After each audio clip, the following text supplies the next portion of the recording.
The following program does not necessarily reflect the opinions and viewpoints of the staff and management of this station. Welcome to the wonderful world of seniors, the best of all worlds. You now have the time, resources, and ability to enjoy what you have worked for all your life. So let's explore the many possibilities available to seniors on Senior World Radio. Senior World Radio is your source for senior citizens-related topics, information, and entertainment. Now, here is your host of Senior World Radio, Glenn Howard. Thanks so much for joining us today on Senior World Radio. A few weeks ago, I took the big map of Israel. You know, we've got that big map of Israel, 15 feet wide, 30 feet long. Took it out to a retirement center located out on the far southwest corner of Oklahoma City and set it up in a retirement facility called Village on the Park. Had about 40, 50 people there. We talked about Israel and the Middle East and all that was going on. And I met a couple there very interesting couple by the name of Russell and Nell Long. When Russell told me his name was Russell Long, I said, oh, yeah, I know the name Russell Long. In fact, I remember the senator from Louisiana, 39, 40 years. I don't know how long he served, but probably one of the most powerful senators in the United States, certainly in Louisiana, who was, I think, chairman of the Finance Committee for many years. And if I recall correctly, he's the old boy who come up with the statement said that a lot of people's philosophy is don't tax me and don't tax you, but tax that fellow behind the tree, or something of that nature. I don't know. But I'm assuming that you're not the Russell Long who was the senator. No, his father was my fifth cousin. Okay. Yeah. But I never met him. We went down to visit Russell's office in Lake Charles. Where? On the Mississippi. Right. And we saw pictures of his family and the old furniture from his homestead, I guess, but we never got to meet him, which is unfortunate. We're a little far removed from that era. Well, I found Russell to be such a charming fellow, and particularly when I started talking to Nell and discovered, my goodness, they've lived all over the world. When I was talking about Israel, I discovered Nell said they had lived for some time in Saudi Arabia and just in a lot of places. And so, Nell's a young kid. I think he's only 90 years of age or pretty close to it. Nell says she's got him beat a couple of years. She's 92, so she's had 2 years to get him trained and in shape. But they truly qualify for what we call some of Oklahoma's incredible seniors, who are just delightful people. And I wanted my listening audience to get a chance to know them a little bit better. Let's start out, first of all. Russell, are you a native Oklahoman? I am. I was born near Sparks, north of Prague. Okay, I know where Prague is. I've never heard of Sparks. Well, it's where the epicenter of all the earthquakes that are going on now. But my grandfather made the run into Oklahoma, and he took my father and his older brother. My father was 11, and his older brother was 15. They rode their ponies on the run into Oklahoma in 1891. Wow. Coming from where? Where had they been? From northwest Arkansas, Harrison. Okay. I think it's called what mountain is that? Gaither. Gaither Mountain, west of Harrison, Arkansas, and they rode into Oklahoma, and my grandfather drove the stake next to the Sac and Fox Indian Agency there in Lincoln County. In Lincoln, interesting. And then he went back to Arkansas to get the family, who came in a Conestoga wagon and with my great-grandmother driving it. Uh-huh. And he left the two boys with their Winchester rifle and their ponies to ride off to the North Canadian River and water the ponies and shoot squirrels so they could have something to eat. And now, how in the world do you come across this lovely lady that you married, Miss Nell? Where's she from? She's in the Navy. That's the reason. I'm from Pennsylvania. Oh, well, in that's part of the country, we almost call those folks Yankees, I think. That's No, so far that's, up that's north. what we're but- called. It's Yankees. So how did you get from Pennsylvania down to Oklahoma? I joined the Navy. Okay. I had no brothers, and my dad always lamented the fact that he would meet with the fellows for a beer, and he never had anybody to brag about, so I gave him the chance to brag about me. Now, in those days, that was kind of unusual for a woman to join the Navy, wasn't it? Very much so. And your duties were probably quite different than they are today. What primarily did you do in the Navy? I was an aviation machinist mate. But Aviation machinist mate. mate. That was my title. But I never got to actually work on an airplane. They found out I was handy with a sewing needle, and they put me in the fabric shop, and I covered airplane parts. And Russ showed up one day. Okay. Were you in the Navy too, Russ? I was a cadet in training then.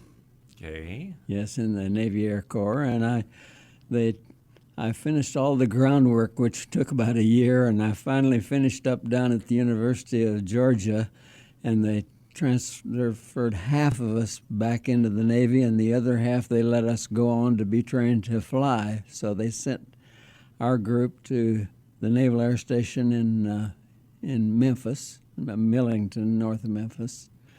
And they said, well, boys, we have more cadets than we know what to do with, so you all go down and push airplanes and scrub grease and do whatever you can, and we'll get around to training you to fly later. So I was looking for a place in out of the weather, and I got into this area where they were sewing covers on airplane parts, and saw a little girl down there I thought I'd like to meet, so we got acquainted. Ah.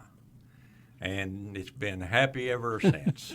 Well, she used to save me a seat in the movie every evening because cadets and waves were not allowed to talk to each other. That was against the rules. So how long have you been married now, Nell? Since 1945. Got married the day after Christmas. How about that? 59 That makes it years. about 69 years. 69 years? Mm-hmm. Wow. And you're still sticking together. We're working at it. So once you got married, were you both still in the military? And Well, we got married when we each got out in 1945 when the war Okay, was over. Right. And I don't know, I took her off to Oklahoma, and she's been in Okie ever since. Home was where, in the Norman area here? Or you said you Yes. were there? We've lived all over. Okay. Let's start through some of them. You got married in Norman. Home there for how long? You remember? Oh, we were married in Pittston, Pennsylvania. Married in Okay, Pennsylvania. went back to her home. And got married and Right. then left by train. And we took the train to Tennessee, Ridge, to Tennessee. Knoxville, where my brother-in-law was an atomic physicist.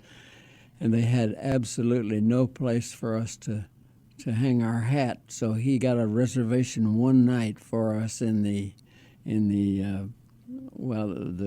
visiting area of the Oak Ridge atomic bomb plant. We stayed one night there, and one night with his boss had an extra bedroom we spent one night in, and then I left her with the family and went down to Miami, Florida, where I got released from the Marines in a couple of weeks. But she stayed with my sister and her husband, and it just happened that at that time my mother and father were there from Norman visiting for Christmas. So That was they the first met time their I new had met. daughter-in-law. First time you met them, huh? Uh-huh. So then you moved back to Norman, lived there until you. Now you went into what profession? What was your business in? Well, I went to work in the field on a seismic crew for Amoco out in West Texas. Okay. And Oil business was booming at that time. about 9 months later, I'd had enough of that, so we hitchhiked our way back to Norman and found a place to live, and I entered the university again under the GI Bill. And Right. in 2 years after that in Norman, I had got my degree, went back to work for Amoco. Started out in Houston and went from Houston to Chicago to all the Gulf Coast and 70 other places. Okay, let's talk about now the Gulf Coast thing. When you moved over there, first of all, I know you lived for a time in Saudi Arabia, right? Well, we lived in Aden, which is the south tip Arabia. of Arabia, Okay. and it was the center of the British protectorate at the time. We stayed there 4 years until the British were run off. Okay, what was life like? Now, this would have been in 1950, what, approximately? Do you remember? That was after the war. You'd been here for a few 50 to 52. 50, 52, somewhere in there. We were married in 45 at the Okay. end of the war. So what was life like in the Middle East after the war there, say in 52, Actually, at 55? that time, when we were living there with the British in control, it was very pleasant. We had no troubles. But when the British moved out, we had to move. So 4 years later, we left and we were moved with our crew to Libya. And we Okay. lived then in Libya for a couple of years. And let's see, we moved out of South Arabia with the British, and then we moved out of Libya during the 6-Day War. And we moved Now, back. that would have been up in 67, the 6-Day War. Yes. So, okay, so And you then were we- really over there from 52 to almost 70, weren't you? You were, what, about 18 years? Well, we went back. We were shipped back to Argentina for Uh-huh. a while, and we ran into some difficulty in Argentina. The Tupamaros invaded us one evening and left us bound and gagged after being tied up all night, and we were shipped back to the States. And I finally ended up in the office in Chicago with overseas arrangements where I had crews in Thailand and in Africa. And finally in, when, I can't remember when, 82, I think, we were shipped to Indonesia for 4 years. And we lived in Jakarta. Jakarta, Indonesia. And finally we... I tell you what, you guys have 60 literally years. lived all over the world. I'm going to come back and talk about that experience in Argentina and what life was like, particularly in the early days in the Middle East. I'm Glenn Howard, Senior World Radio. We're going to have to take a break for just a moment, but I'm having the privilege today of visiting with Russell and Nell Long. Russell's 90. Nell's a couple of years older. She's 92. Both of them extremely good health, young, spry, sharp. I met them the other day out at one of our big map presentations, and their stories are just so fascinating. I wanted to share with our listening audience. So we're going to take a break, do some commercials. We're coming right back, so please don't go away. You're nobody till somebody loves you.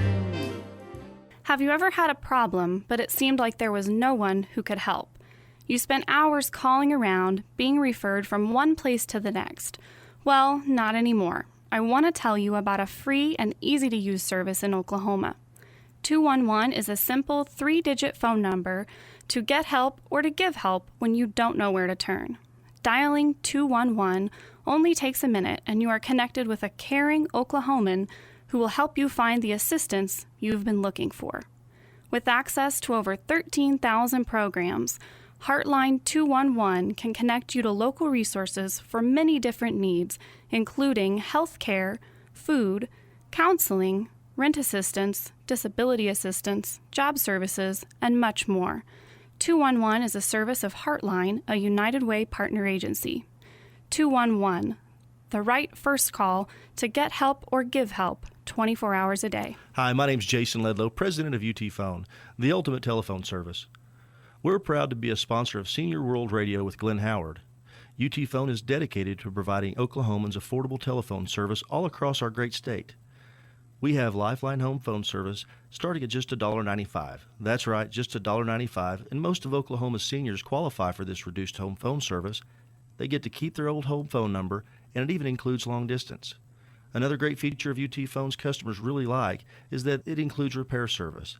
That's right, any repairs at no additional charge. With many telephone services charging $40 to $50 per month, it makes sense to switch your service to UT Phone.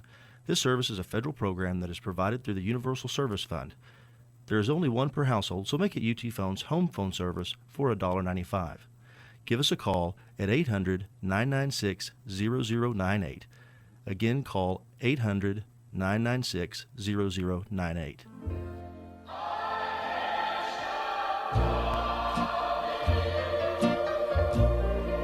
I've made up my mind. And welcome back to Senior World Radio. I'm Glenn Howard, visiting today with Russell Long. No, not the senator from Louisiana. He's been dead for a few years. This Russell Long is very much alive. A 90-year-old kid who has some incredible stories with his lovely wife, Nell, a couple of years older. They started out in Oklahoma, got married, traveled around the world, lived in Saudi Arabia, lived in Libya, actually was involved in flight with bombers in the Bermuda Triangle, all kind of stories. But Russell, I want to go back and talk just a little bit about your experience in Argentina. When you were living there, working with an oil company, you guys got yourselves in trouble down there, didn't you? Well, we later got into trouble, but the first year we were there, it was very pleasant, and we met some very nice people who didn't speak a lot of English, so we kind of worked on our Spanish for a while. Mm-hmm. And I was making maps with 4-digit numbers on the shot points, and my help were all Argentine who spoke no English, so I learned to speak numbers in Spanish quite well. So after making maps for a few years, we learned to enjoy Patagonia. We later moved into Buenos Aires. And, but now you got in trouble there, did you not? Well, this was later. Okay. We were living in Buenos Aires, and we were finally shipped off to where? To Libya. We finished some work in Argentina and went to Libya, where we had a crew that was working, and then we were transferred to South Arabia, to Aden, which is a British protectorate. And after 4 years there, we were transferred to Libya. And eventually back to Argentina again. Okay, now is that the time you were kidnapped, really? Was that? No, that was later. We were back to Argentina. Okay. We went back to Argentina the second time, and after about 2 years, one night we had driven our car downtown in Buenos Aires, and when we came home, we were met at the door by 4 Tupamaros who escorted us inside. Each one of them had a gun, and they took us into our den and seated us on the floor and tied us up, and gagged us because they didn't want the neighbors to hear us, and they wanted to know where our maid was, and we told her she's upstairs. She's up in the 3rd floor. So they went up, got her, and brought her down, and we were tied there for the rest of the evening. That was about 11 o'clock at night, and then we were tied there listening to them demanding "Donde está la caja fuerte?" And la caja fuerte is the strong box. People in Argentina didn't have banks then. They had to have a strong box built into their house, so they knew we'd have a strong box somewhere. Unfortunately, we didn't have. I'd have given it to them.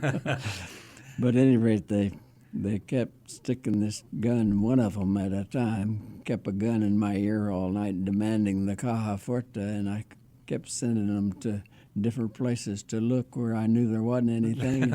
And they kept looking under all the pictures on the walls for strong boxes, that what have you. And finally, 6 o'clock in the morning, they had us bound and gagged. Bound and gagged, and they went out and they were taking our new car. We had the newest car in Argentina. We'd had it shipped down on the deck of a ocean liner. And they finally wrapped everything up. They'd stolen everything they could and put it in the back of the car, and they were going to drive it away. And pretty soon they came back in. It was 6 o'clock, and they had us all bound and gagged. And they came in, and they untied our son, who was 8 years old. And we thought, boy, they're kidnapping him. And they untied him and took him out. And about 5 minutes later, they brought him back and tied him up again. And the next morning when we got loose, well, we said, David, why did they take you out? And he says, oh, they couldn't get the garage door open. So we were thankful they brought him back. This has got to be a scary time for you. You're was. Kidnapped, you're gagged and tied up, and your son's carried out. How do you deal with that as a mother and a wife? Well, to start with, they took my lipstick and wrote Perron Vuelve all over our walls and urinated on all my furniture, which was pretty much difficult to take care of. But they kept telling me that I had to shut up. Whenever I spoke in Spanish, I was told to shut up. And so you learn to cope as best as you can. But it was hard on our son because he had to go to school the next morning. And as soon as he got there, and of course their word was out that we had been bothered by these people, they had called an assembly, and he had to get up and speak in front of 200 children and explain what had happened to him the night before. Wow. To this day, whenever it comes up, he gives me a look and says, please, Mom, let's not talk about it. Let's don't talk about it. It was just too much for him. I can imagine so. It's hard to even imagine what that would be like. You know, I lived in the Philippines for 7 years, in Budapest, Hungary for 10 years, but it was a very pleasant thing. In fact, nothing of any kind like this. The idea of being kidnapped, tied up, made demands, particularly when your son was carried out, that has got to be overwhelming. But that scared us to death, really. I can imagine. But the company did a very nice thing for me. They shipped me back to New Orleans, and gave me a job interpreting seismic records, and I had my head down working for a year until I got it back together. Yeah. Pretty much. In the time we've got left, let's switch back over to the Middle East. You lived in Saudi Arabia and Libya. Well, this not was all Saudi Arabia, Aden, which right. is south of it. point of Right. Saudi Arabia. This was all during the time, though, of the restoration of Israel, 1948, up through the 67 war. Did you have any experiences in the Middle East in regard to the Israel-Middle East conflicts? Not at all. They treated us very well, except, well, during the 6-Day War, of course, they evacuated anyone who thought they should leave. So Nell and our son were evacuated. We didn't know where they were going, but they went to Italy, which was a pretty nice vacation, actually, if they didn't have to think about it. Anyway, that was by the U.S. I government, or was it the company that did that for you? Who? Was it the company that... No, the Air Force. The Air Force did it, okay. Air Force did it, and I stayed to guard the dynamite, I guess. And one day our field foreman called up and says, my helpers out here are getting kind of restless. What do you think I should do with the dynamite? I told him, blow it up, which he did. Okay. So 6 weeks later or so, when things calmed down and we could go back to work, we didn't have any dynamite to go to work with, so we had to borrow from our friends, other oil companies in other locations had a little bit. So that worked out well. What was the attitude of the people at that time toward you as an American? Were you welcomed warmly, or did you feel, being the foreigner? Well, we didn't have a lot of contact with the local people, but the ones that we did know treated us very well. We didn't have any difficulties, and our servants were our servants. I mean, they did their job as they were expected to. Nell, were you feeling kind of insecure in this? I managed. I learned wherever we went, I learned enough of the language to be able to speak with the people, and they appreciated that. Yes. No matter how little it was or how much, knowing that I made the attempt was enough for them. So I learned Bahasa, Indonesian, I learned Italian, I learned Spanish. My parents were from Lithuania, so I speak, write, and read in Lithuanian and interpret for people in Lithuanian. Now, Lithuanian is very similar to Russian, isn't it? Well, it's between Russian and Polish, and Okay. all three of the countries are quite comparable. So a good background in language was a very real benefit to you. It was, very much so. The idea of running around the world, though, living in various places, different cultures, did you find that an exciting thing, or did you find it kind of overwhelming sometime? At times it was just a little bit too much, but you learn to cope because this is the life you chose to live. Right. So you just go on, pick up your boots and go on. Now, you mentioned a while ago, David, you have one son. How many One children son. do you have? We had one miscarriage Okay, while we were in so Argentina. just the one son. Just the one son. What do you think the impact of living overseas has been on him now as an adult? He's enjoyed it very much. He still speaks about it, and we've been able to take him traveling after he had grown some. So we take trips, boat trips, and travel all over in the world. And I'm sure now, being retired, living in a nice retirement center, looking back over the world of memories that just keep coming up and reliving and enjoying it, it's great being a senior and enjoying retirement, isn't it? It is. It's a little busy. Well, our son has 2 children, Right. and both he and our grandson got their master's degrees in computer science, so they come by and bring my computer up to date often. There you go. So enjoying the grandkids. Listen, it's been so Yes. great having you guys in today. I'm Glenn Howard, Senior World Radio. We've been visiting with Russell and Nell Long, one of the most interesting couples I've met in a long time. Russell's 90, Nell's 92. They've lived all over the world and had wonderful experiences. If you have suggestions of incredible seniors you'd like to have as guests on our show, give me a call, 877-875-0990. We'd love to have them on and get a chance to visit with them. Russell, Nell, thanks for coming in. It's been a delight to have you. And Thank you very much. We just wish you the very best. We Thank got to you. go, but we'll be back again this same time next week. Until that time, take care of yourselves. Be good to everybody you know. Do something good for somebody, especially yourself. We'll see you this time next week. Bye-bye now. I'm on the top of the world looking down on creation, and the only explanation I can find